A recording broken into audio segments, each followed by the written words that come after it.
North কলকাতার বুকে এত সুন্দর অ্যাম্বিয়েন্স এনজয় করতে করতে অ্যাফোর্ডেবল প্রাইসে জমিয়ে খাওয়া দাওয়া করতে চাও, তাহলে তো আজকের ভিডিওটা শেষ পর্যন্ত দেখতেই হচ্ছে।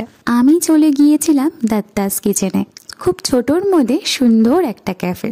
অ্যাড্রেসটাও তোমাদের সাথে শেয়ার করে দিলাম। সেখানে মেনু শুরু হচ্ছে অনলি 15 রুপিস থেকে। তাই আর দেরি না করে আমরা অর্ডার করে দিয়েছিলাম veg white sauce pasta, chicken cheese burst burger, chicken 65, জিরে rice, veg tadka, noodles, blue lagoon. ভিডিওর শেষে মেনু কার্ডটা তোমাদের সাথে শেয়ার করে দিয়েছি, সেখানে তোমরা প্রাইসগুলো দেখে নিতে পারো। এবার আসছি খাবারের রিভিউতে। পাস্তা থেকে শুরু করে চিকেন বার্গার, চিকেন 65, ব্লু লেগন প্রতিটাই কিন্তু আমাদের ভালোই লেগেছিল। তবে অ্যাভারেজের লিস্টে ছিল জিরে রাইস, তার সাথে ভেজ তড়কা আর নুডলসটা। তবে আর দেরি কিসের, বন্ধুদের জমিয়ে ট্রিট দিতে হলে এখানে ঝটপট চলে এসো। দেখা হচ্ছে নেক্সট ভিডিওতে। চলো টাটা।